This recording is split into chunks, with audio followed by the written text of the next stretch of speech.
내가 여호와로 말미암아 등남하였다라는 하와의 고백은 이제 하나님께서 아담과 하와를 에덴 동산에서 내쫓으신 후에 그들이 가인을 낳은 후에 고백하고 있는 말입니다. 내가 여호와로 인하여 등남하였다. 근데 이 하와의 고백은 굉장한 기쁨과 또 감사의 고백입니다. 왜냐하면 그들이 죄로 말미암아 지금 죄의 저주 아래 그들이 직면하고 있는 현실을 한번 보십시오. 죄로 말미암아 그들은 하나님과의 관계가 완전히 깨어져 버렸습니다. 그래서 하나님과 함께 교제하고 하나님과 화목을 누렸던 그들의 관계가 깨어져 버려 하나님의 부재, 하나님과 함께 가지 못하는 그런 암울하고 침울한 삶 가운데에 그들이 빠져 있습니다. 그리고 그들은 죄로 말미암아 그들의 마음이 죄로 물들어 버려서 이전에는 하나님의 말씀을 듣고 또 하나님께 나아가고 하나님께 순종하고 이런 것들이 기쁘고 또 그거 외에는 없었는데 죄로 말미암아 죄가 들어오다 보니까 그들의 마음에 그 하나님에 대해서 거부하고 불신하고 하나님의 말씀에 불순종하려고 하는 그런 마음과 시도와 이런 것들이 그들의 마음을 장악해 가기 시작하는 것을 경험하게 되었습니다. 하나님과의 관계 그리고 그들의 마음뿐만 아니라 그들의 죄로 말미암아 하나님이 선하게 만드신 그 피조세계마저도 죄의 저주 아래 놓여지게 됨으로 해서 그들이 하나님의 대리자로서 모든 피조세계를 아름답게 다스리고 있던 그때와는 달리 땅이 저주를 받아서 가시와 엉겅퀴를 내게 되어지고 또 아담이 수고하여 땀을 흘리지 않고서는 땅의 소산을 얻을 수 없는 그런 처참한 지경에 괴로움과 절망 가운데에 그들이 놓이게 되어졌고 지금 그들이 직면하고 있는 현실이 바로 그런 모습이었습니다. 그들이 죄로 말미암아 에덴 동산에서 쫓겨나기 전에 은혜로우신 하나님께서 그들에게 오셔서 아름다운 약속을 해주셨지요. 그것이 무엇입니까? 바로 여자의 후손을 통해서 너희들이 지금 죄 때문에 떠나가고 죄의 저주 가운데 있지만 내가 너희들에게 여자의 후손 즉 예수 그리스도를 보내어서 너희들을 다시 내게로 이끌어 올 것이다 라는 복된 약속을 주셨습니다. 하나님께서 그들을 찾아오셔서 저주하시고 형벌을 내시고 심판하시는 것이 아니라 오히려 그들을 건져내시고 구원하시겠다는 다시 회복시키겠다는 그 약속을 그들에게 베풀어 주고 있는 것입니다. 그래서 아담이 그 복된 소식 약속을 듣고 어떻게 반응합니까? 자신의 아내의 이름을 하와라 부르지요. 그 이름의 뜻이 모든 산자의 어미라는 뜻의 의미였죠. 그러니까 아담이 죄로 말미암아 지금 죄의 형벌 가운데 그 두려움과 어떤 일이 자기를 닥칠지 모르는 그런 처참한 가운데 빠져 있는데 하나님께서 여자의 후손을 통해서 내가 사단의 것을 깨뜨려버리고 너희들을 내게로 다시 이끌 것이다 라는 약속을 주시니까 그렇구나. 우리가 죄로 말미암아 이 절망 가운데 있지만 하나님이 약속하신 그 여자의 후손이 하와를 통해서 오는 그 여자의 후손을 통해서 하나님은 우리를 다시 회복시켜 주실 것이다. 그 약속에 대한 믿음을 가지게 된 거예요. 그래서 그 아내를 향하여 하와라고 이름을 지으면서 그 하와를 부를 때마다 하나님의 약속을 그들은 생각이 됩니다. 제 저주 아래 절망 가운데 처참한 가운데 빠져 있었지만 그들에게 유일하고 완전한 희망과 위로는 바로 그 하나님의 약속이었습니다. 그 하나님의 약속이 성취되는 것이었습니다. 그 하나님의 약속이 이루어지는 것 외에는 그들이 범한 죄로 말미암은 형벌과 그 저주와 심판과 말로 표현할 수 없는 그 상황에서 건져냄을 받을 수 있는 방법이 아무것도 없었기 때문이었습니다. 근데 그런 상황 가운데서 그들에게 아들이 생깁니다. 그런 죄의 처참한 현실 가운데서 힘들게 하나님께 약속은 받았지만 그 약속을 붙들고 있는데 실제적으로 하나님께서 그들에게 후손, 아들을 주시는 거예요. 그래서 이 사실을 통해서 하와는 너무나 기뻐하고 있는 겁니다. 그래서 오늘 말씀에 내가 여호와로 말미암아 등남하였다 라고 외치고 있는 거예요. 그래서 가인이라고 그 아들 이름을 짓지요. 그 아들의 이름의 의미는 내가 얻었다, 여호와께로부터 얻었다라는 의미입니다. 그러니까 하와는 이 사실을 통해서 확인한 것이 무엇이냐면 자기들은 지금 죄악 가운데에 그 처참한 가운데에 괴로움 가운데에 두려움 가운데에 빠져 있었지만 하나님은 신실하게 그 약속하신 것을 실제적으로 이루어가고 계시는구나 라는 것을 보게 된 거예요. 그래서 그것이 기쁨이었단 말이에요. 그냥 빨리 그냥 떨어져서 그냥 추상적으로 간 것이 아니고 그 하나님의 약속이 자기에게 주신 아들, 그 후손을 통해서 실제적으로 이루어져 가고 있다는 것을 확인하게 될 때에 너무나 기쁘고 감사한 고백을 하고 있는 것입니다. 그래서 여기서 여호와께서라고 말하죠. 이 여호와라는 표현은, 이름은 언약을 지키시는 신실하신 하나님을 드러내는 의미로서의 이름입니다. 그러니까 그 하나님께서 그 약속을 지금 실제적으로 지켜가고 계신다. 그것을 확신하고 지금 감사하고 기뻐하고 있는 것입니다. 또 나와는 그 아들을 통해서 하나님께서 나와 함께 하시는구나, 하나님께서 우리와 함께 하시는구나, 그것을 분명하게 확신하게 되어진 것입니다. 죄로 말미암아 하나님으로부터 떠나 있잖아요. 그들이 범죄함 때문에 하나님과 함께 하지 못하고 하나님과의 관계가 단절되어 있잖아요. 그럼에도 불구하고 그런 범죄한 그들을 하나님은 잊지 않고 계셨습니다. 하나님께서 그들에게 약속을 주시고 그 약속을 신실하게 이루어 가고 계셨단 말이에요. 그래서 여기 본문에 보면 내가 여호와로 말미암아 라고 하는 이 의미가 여호와께서 나와 함께 하심으로 라는 의미라. 이 여호와께서 나와 함께 하시고 나는 죄로 말미암아 하나님께로 등을 돌리고 하나님과 대적하는 그 자리에 서 있지만 그 자비로우신 하나님은, 그 사랑의 하나님은 계속해서 나를 바라보시고 나와 함께 하시고 그 약속을 이루어 주심을 통해서 나와 함께하고 계심을 하와가 확신하고, 그래서 그 사실 앞에서 기쁨과 감사로 이렇게 고백을 하고 있는 것입니다. 내가 여호와로 말미암아 등남하였다. 죄악 가운데 있는 내가 그 여호와의 약속, 신실하신 여호와 하나님, 나와 함께 하시는 그 하나님으로 말미암아 그 약속 가운데 있게 되어졌음을 확인하고 감사하고 있는 것입니다. 그 위에 하나님께서는 아들을 다하여 주셨지요. 2절 말씀해 보면 가인의 아우 아벨을 낳게 됩니다. 그래서 가인과 아벨, 그래서 계속해서 가인과 아벨에 대해서 이렇게 소개합니다. 가인은 농사하는 자였고 아벨은 양치는 자였습니다. 여기서 말하는 양이라는 것은 단지 양만을 말하는 것이 아니고 양이나 염소나 여러 가축들을 의미하는 거예요. 그러니까 지금 아벨은 여러 가축들을 치는 자였고 가인은 땅의 소산물, 땅의 봉사에서 일하여서 땅으로부터 얻어내는 농사 짓는 자였단 말이에요. 이들은 아마 자연스럽게 아버지인 아담의 일을 이어받아서 이 일들을 하고 있었습니다. 그런데 하나님께서 이 가인과 아벨을 통해서 우리에게 보여주시고자 하시는 것은 무엇일까요? 우리는 가인과 아벨을 통해서 무엇을 깨달아야 하며 무엇을 볼 수 있어야 할까요? 그 첫 번째가 바로 3절 말씀을 한번 보십시오. 3절 말씀에 보면 세월이 지난 후에 가인은 땅의 소산으로 제물을 삼아 여호와께 드렸고 아벨은 자기도 양의 첫 새끼와 그 기름으로 드렸더니 라고 말씀합니다. 세월이 지난 후에 라고 말씀하고 있죠.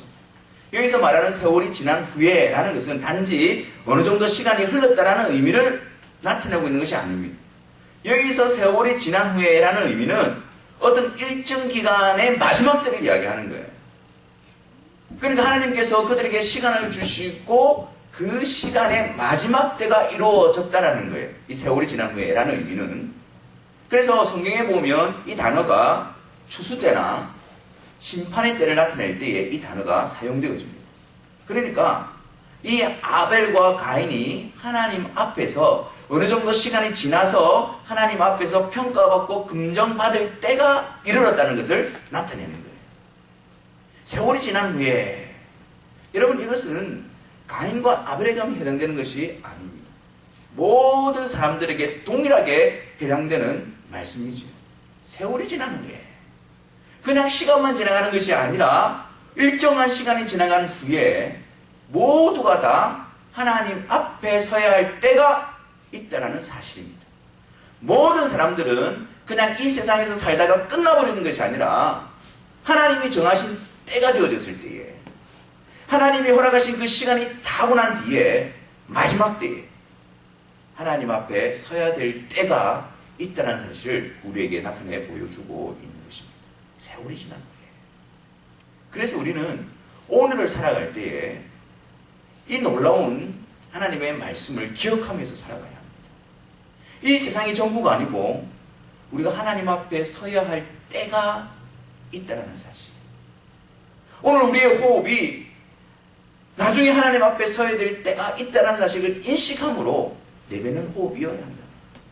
우리의 삶이 그냥 여기에만 국한되어진 것이 아니고 하나님 앞에 서야 될 자로서 오늘을 살아갈 수 있어야 한다는 말입니다.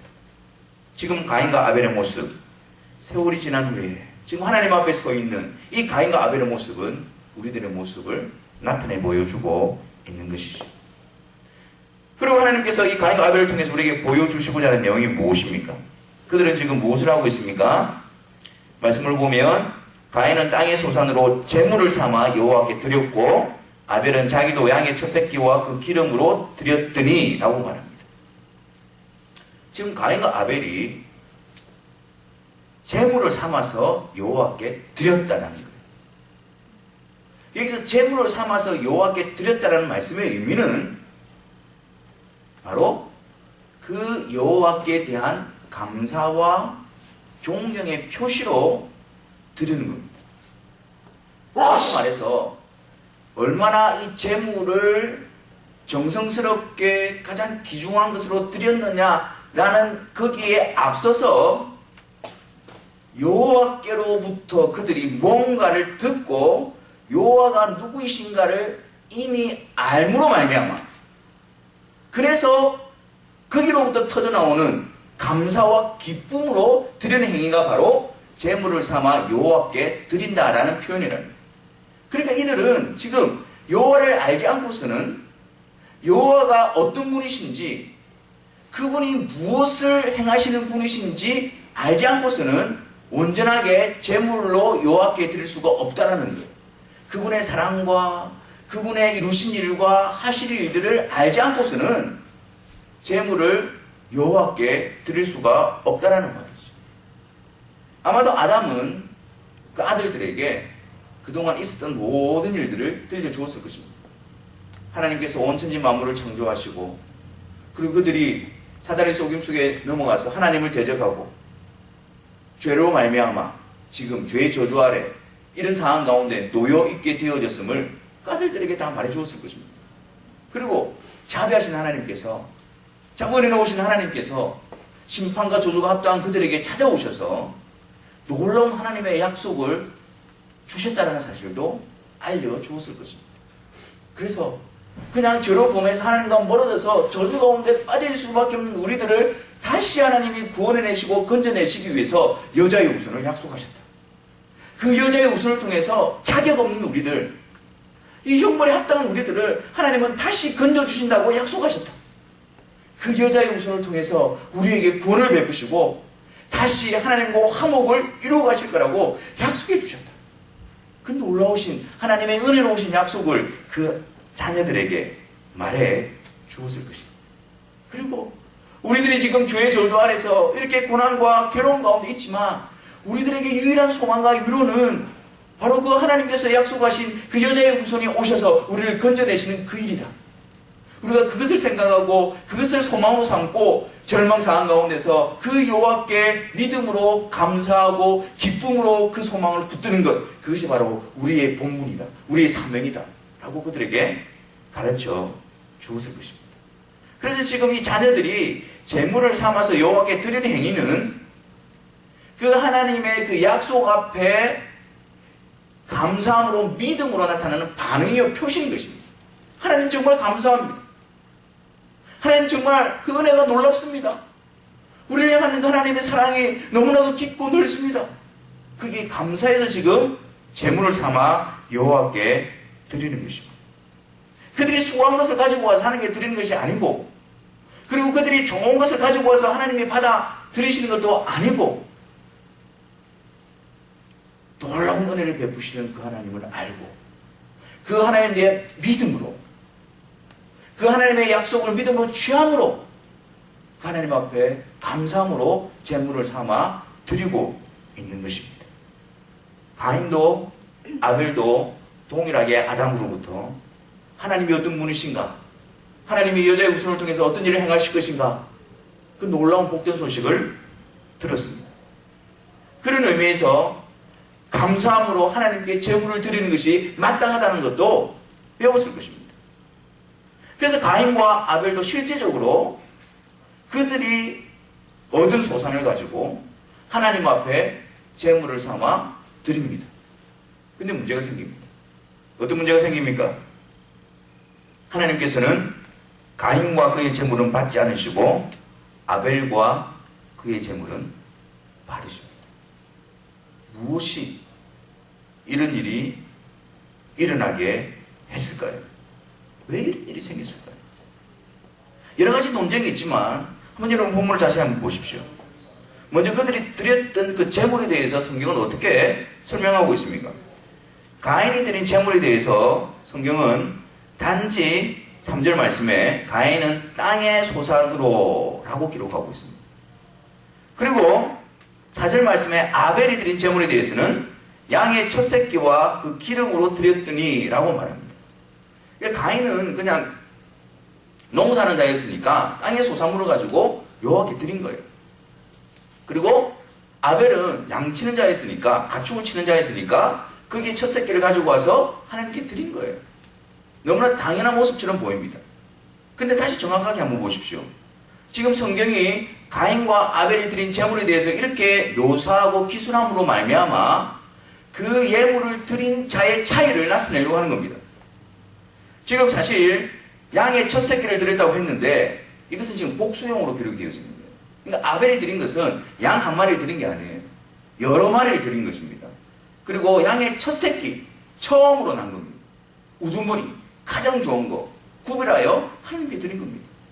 그리고 그 기름으로, 이 의미는 그들 중에 가장 살찌고 기름지고 아름다운 것을 선별해서 하나님께 구별하여 드렸다는 것을 나타내고 있는 것입니다.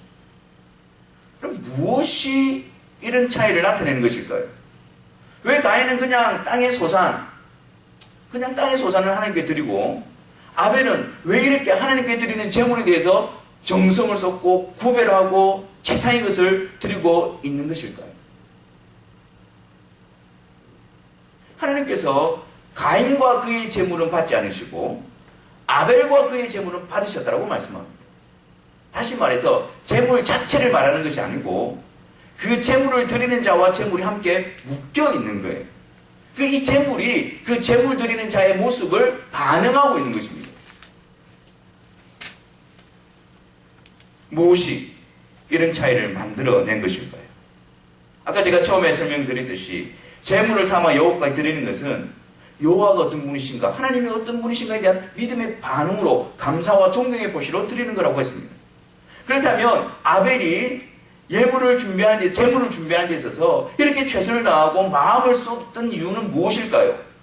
그 하나님이 어떤 분이시라는 것을 온전히 이해했다는 말입니다. 그 하나님께서 하신 그 약속을 믿음으로 기쁨으로 받아들인 거예요. 그것이 그에게 있어서 정말 기쁨으로 감사함으로 역사하고 있었다는 사실입니다. 하나님의 약속, 그 아버지로부터 들었던 하나님께서 이루어주실 그 복된 소식, 여자의 후손을 통해서 이 죄악된 세상 가운데서 우리를 건져내어 주실 그 어마어마하고 상상할 수 없는 그 무한하신 하나님의 사랑, 그 놀라운 소식 앞에 아벨은 믿음으로 온전히 그것을 취하고 있었던 것입니다. 그래서 정말 감사해서, 정말 그 은혜에 감사해서 그는 하나님 앞에 그 마음을 표현하기 위해서 그 제물을 드리고 있는 것입니다. 아벨이 드린 제물에 포커스가 있는 것이 아니고 그 제물을 드린 아벨에게 포커스가 있는 것입니다.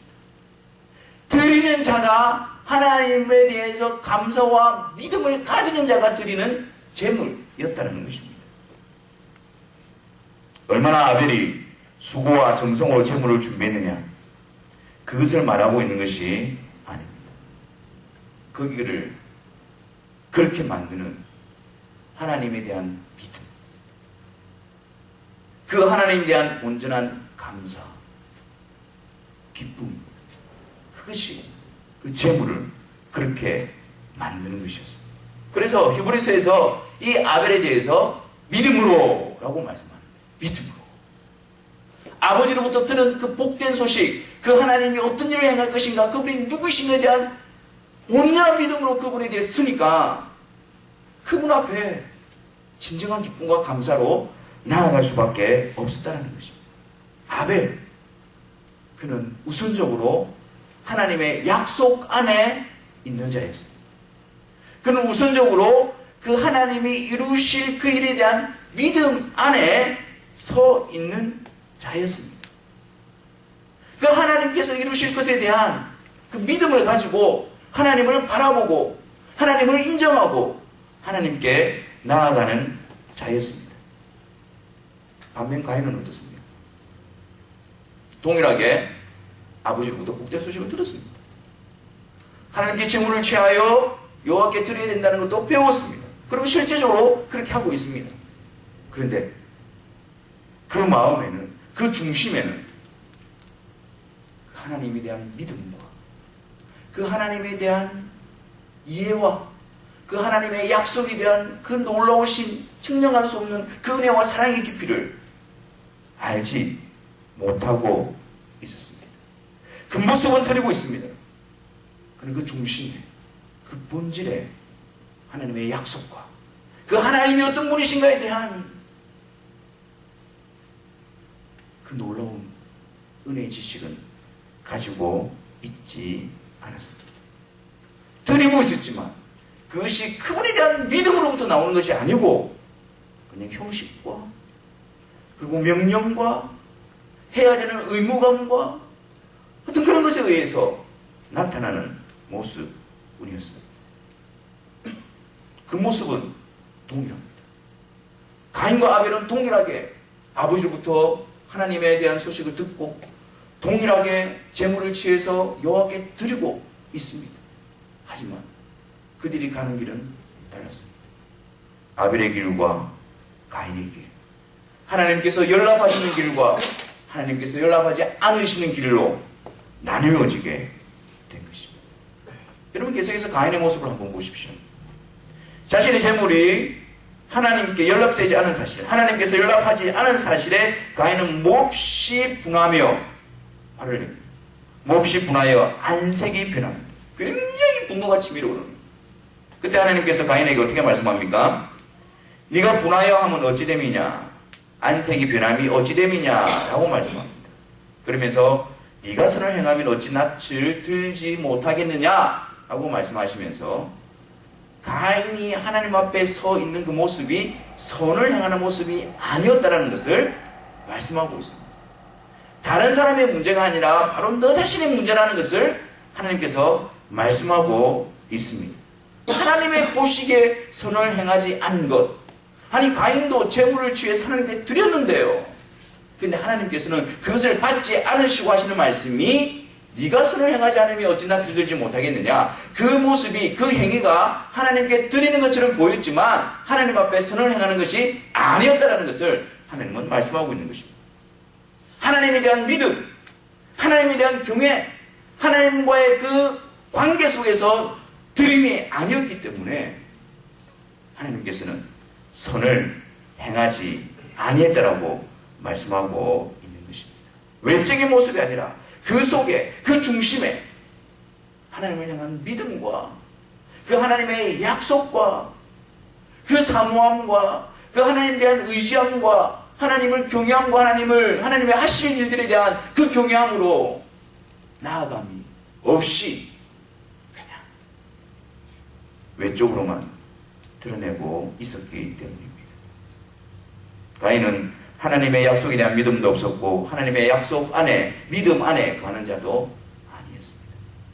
하나님은 계속해서 그런 가인에게 찾아오셔서 계속해서 인내하시면서 말씀하고 계십니다. 선을 행하지 아니하면 죄가 문에 엎드려 있느니라. 죄가 너를 원하나 너는 죄를 다스릴지니라. 선을 행하지 아니하면 죄가 너의 문에 엎드리고 있단 말이에요. 죄가 너를 삼키기 위해서 항상 호시탐탐 기회를 노리고 있고 웅크리고 있단 말이에요. 먹이를 가로채기 위해서 항상 준비하고 있단 말이에요. 어떻게 할 때? 선을 행하지 않을 때. 끊임없이 계속해서 하나님의 말씀 앞으로 나오고 하나님의 축복을 인정하고 하나님에 대한 신앙을 붙들고 이해될 수 없고 알 수 없지만 하나님 되심을 인정하고 그분 앞에 무릎을 꿇고 엎드리는 그 일을 계속해 나가지 않고 멈춰서 있다면 바로 눈앞에 있는 죄가 너를 모기로 삼을 것이라고 말씀하고 있습니다. 죄가 너를 원하나 너는 죄를 다스릴지니라.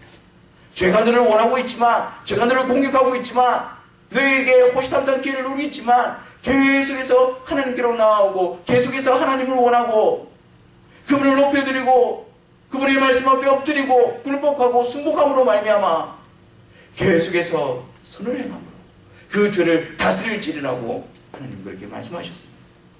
하지만 가인은 어떻습니까? 그 하나님의 중심, 하나님을 인정하고 하나님을 높여드리고 하나님을 앞장세우는 하나님의 중심, 그 선을 행함을 그는 던져버리고 자아중심, 자기중심, 자기가 옳은 것, 자기가 판단하는 것, 자기가 하고 싶은 것, 그것을 선택하게 되었습니다. 그것이 바로 죄의 모기가 되는 거예요. 그래서 8절 말씀 보십시오.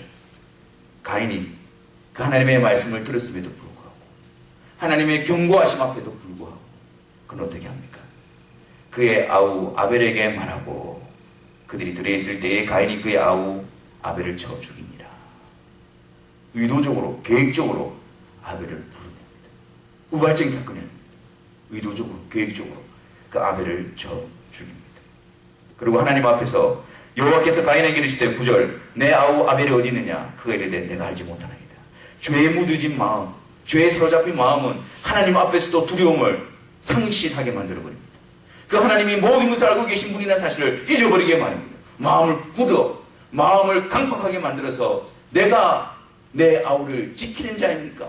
하나님 앞에서 감히 그렇게 항변하게 만들어버립니다. 결국 가인은 14절에 주께서 오늘 이 지면에서 나를 쫓아내시온즉 16절 말씀에 가인이 여호와 앞을 떠나서 에덴 동쪽 놋 땅에 거주하니라. 결국 가인의 길은 여호와 앞을 떠나서 이것이 바로 가인의 길이 되어버립니다. 여호와 앞을 떠나서 여호와 앞을 떠난 가인의 모습이 어떨까요? 17절 말씀 한번 보십시오. 아내와 동침함에 그가 임신하여 에녹을 낳은지라 가인이 성을 쌓고. 여호와를 떠난 가인은 이제 이 세상에서 자기의 힘을 길러야 합니다. 이 세상에서 자기가 자기를 보호해야 합니다. 이 세상에서 자기가 강성해져야 됩니다. 그래서 가인은 하나님을 의지하는 것이 아니라 자기 스스로 성을 쌓기 시작합니다. 그리고 그 가인의 길을 따르는 그 후손의 모습을 보십시오. 19절에 라멕은 두 아내를 맞이합니다. 하나님께서는 한 여자와 한 남자를 한 가정으로 제정하셨습니다. 그런데 그들은 두 아내를 취합니다. 왜요? 많은 자손을 가지기 위해서. 자기의 힘으로 자기를 보호하고 자기의 힘으로 이 세상에서 강성해지고 번성하기 위해서 하나님의 법 따위는 던져버립니다. 하나님이 말씀하신 것은 아랑곳하지 않습니다. 이 세상에서 내 힘으로 내가 잘 살고 번성하기 위해서 모든 방법과 수단들을 다 취해버리는 것이 바로 가인의 길입니다. 그래서 그들의 모습은, 그들의 후손의 모습은 20절 야반은 장막에 거주하며 가축을 치는 자의 조상이 됩니다. 21절 그의 아우 유발은 수금과 퉁수를 잡은 모든 자의 조상이 됩니다. 22절 두발가인은 구려와 쇠로 여러 가지 기구를 만드는 자가 됩니다. 여러분 한번 보십시오. 가인의 길, 여호와를 떠나 있는 이들의 모습이 이 세상 속에서 얼마나 급속도로 발전하고 있는지를 한번 보십시오. 이 모든 어떤 음악이라든지 뭐 이렇게 뭡니까 기구라든지 장막 뭐 모든 것들이 시초가 될 정도로 이 세상의 환경에 이 세상에서 잘 살 수 있는 모든 것들의 급속한 발전과 어떤 문명의 어떤 그런 혜택들을 그들이 이루어가고 있는 것을 보게 되었습니다. 여호와를 떠나 있으니까 그들이 자신들이 힘이 되는 거예요. 우리가 이 세상에서 어떻게 잘 살 것인가, 그것이 그들의 삶의 목적이 되어 있는 것입니다. 그래서 그들은 점점점 그런 식으로 발달하고 그런 식으로 세워져 가게 되어집니다. 하나님 없어도 이 세상에서 잘 살고 번성하고 번영하는 것처럼 보입니다. 이 세상에서 더 뛰어나고 더 탁월하게 보입니다. 하나님을 떠나 자신의 탁월함으로, 자신의 계획으로, 자신의 지혜로 잘 살고 세워보려는 그 시도들이 그들 가운데 나타나게 되었습니다. 반면에 아벨은 어떻습니까? 아벨의 이름의 뜻이 뭔지 아십니까? 무의미, 허무, 이런 의미를 가지고 있습니다. 마치 우리가 숨을 후 내쉬면 내쉼과 동시에 그 숨이 사라지는 것처럼, 마치 안개가 있다가 햇살이 떠오르면 그냥 그 열기에 의해서 갑자기 증발해버리는 것처럼, 그렇게 무의미하고 무가치하고 허무한 그 이름이 바로 아벨입니다. 마치 그 아벨의 이름처럼 아벨은 그 형의 손에 의해서 잔인하게 이 세상에서 죽임을 당합니다. 그러나 분명한 사실은 아벨은 하나님께 연락된 자였습니다. 아벨은 하나님께서 받으시는 자였습니다. 아벨은 하나님께서 인정하는 자였고 하나님의 약속에 대한 믿음 안에 있는 자였습니다. 이 세상에서는 허무하게, 이 세상에서는 그냥 무의미하게, 무명하게 살아가는 자 같았지만, 실패하는 것 같았지만, 하나님 앞에서는 유명한 자, 하나님 앞에 기억되어지는 그런 존재, 하나님이 받으시고 품으시고 이끌어가시는 그런 존재, 그것이 바로 아벨의 길이었습니다. 무엇이 중요할까요? 가인의 길입니까? 아벨의 길입니까? 단지 이 세상에서 하나님 없이도 내가 성을 쌓고, 하나님 없어도 내가 자녀들이 잘 되고, 하나님 없어도 내가 사업에 번성하고, 이 세상에서 내가 문화를 즐기고, 그것이 진정한 행복일까요? 하나님을 떠나 하나님 없이도 이 세상에서 그것이 좋아 보이지만 결국 하나님께 연락되지 않는 인생은 하나님의 진노와 영원한 형벌 앞에 설 수밖에 없는 것입니다. 사랑하는 성도 여러분, 인류는 딱 두 가지 길입니다. 가인의 길이냐, 아벨의 길이냐. 하나님께서 품으시고 이끄시는 아벨의 길, 하나님께서 하나님이 주신 약속을 믿는 믿음을 주셔서 하나님이 이끌어가시는, 영원한 나라로 이끌어가시는 아벨의 길. 반면에 하나님을 떠나 자신이 중심이 되어 하나님과 상관없는 자로 뻗어져 가요. 그 결국이 무엇인지 알지도 못하고 뻗어져 가요. 가인의 길. 그 두 길밖에는 없는 것입니다. 하나님께서는 아담에게 약속하신 그 여자의 후손으로 오시는 그리스도 예수, 그분을 우리를 아벨의 길로 이끄시기 위한 유일하고 완전한 화목제물과 속죄제물로 삼으셨습니다. 아벨의 뛰어남이 아니고 하나님께서 아벨의 길로 부르시는 모든 자들을 예수 그리스도의 완전하신 속죄제로 말미암아 그들의 죄를 용서하시고 하나님의 자녀로 그 반열에 세워 넣으시는 것입니다. 사랑하는 성도 여러분, 우리는 어떤 존재입니까? 이 세상을 살아가는 우리는 어떤 존재입니까? 과연 우리가 큰 소리치며, 과연 우리가 무언가를 자랑할 수 있는 그런 존재입니까? 우리의 존재가 안개와 같고, 우리의 존재가 숨과 같은, 어쩌면 영원한 시간에 비교해 볼 때에 무가치하고 유한하고 연약한 존재가 바로 우리들의 모습 아니겠습니까? 무엇보다도 하나님 앞에 범죄한 자로서, 죄악 가운데에 하나님의 형벌이 합당한 자로서 우리가 살아가고 있지 않습니까? 우리의 힘으로는 그 자리에서 나올 수 없는 자로서, 무능한 자로서, 부패한 자로서 우리가 살아가고 있지 않습니까? 그러나 이런 우리들에게 하나님께서 찾아오셔서 복된 소식을 들려주고 계십니다. 그런 너희들이지만 내가 여자의 후손, 내 아들, 죄 없는 예수 그리스도를 보내어 너희들을 다시 죄와 사망의 법에서 건져내어 나의 자녀로, 나와 함께 나와 화목한 자로 내가 살 것이다. 그 약속을 우리에게 들려주고 있는 것입니다. 여러분, 성경을 통해서 그 하나님의 사랑과 은혜의 약속이 우리의 심령에 들려주고 있습니까? 성령 안에서 그것을 우리가 믿음으로 받아들이고 있다면, 정말 나 같은 죄인을 살리기 위해서 하나님이 그 놀라운 은혜의 약속을 주시고 그 일을 그 아들을 통해서 이루어 주셨음을 우리가 확신하고 있다면, 우리는 진정한 감사와 기쁨으로 여호와께 제물을 삼아 드리는 자로 세워줄 수 있을 것입니다. 그 하나님의 사랑과 은혜와 그 주신 약속을 이루기 위한 그 하나님의 놀라운 그 고귀함, 그것을 알게 되어질 때에 우리가 그 하나님 앞에서 진정한 감사와 기쁨의 제물로 살아드리는 자들이 되지 않겠습니까? 무엇을 드릴까? 그것이 중요한 것이 아니라 그 하나님께 우리의 감사와 기쁨을 드릴 수 있는 그분이 어떤 분이신가를 알고 깊이 깨달고 믿음으로 받아들이게 될 때에 그 귀한 사랑과 은혜를 내가 깊이 성령 안에서 보게 되어질 때에 우리는 진정한 감사의 제물을, 진정한 찬미의 제물을 기쁨으로 우리 하나님께 드릴 수 있을 것입니다.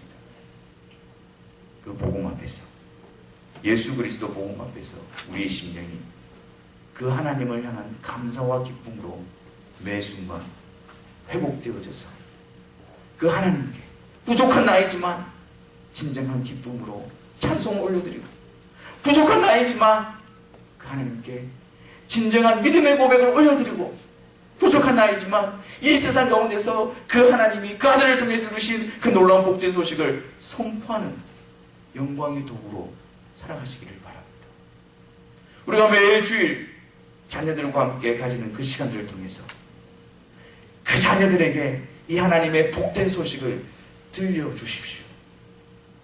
그 복된 소식이 선포되어질 때에 성령께서 그 복된 소식 앞에 우리 자녀들로 하여금 믿음으로 기쁨으로 반응하여 하나님 앞에 드리는 자로, 헌신된 자로 이렇게 만들어 가실 것입니다.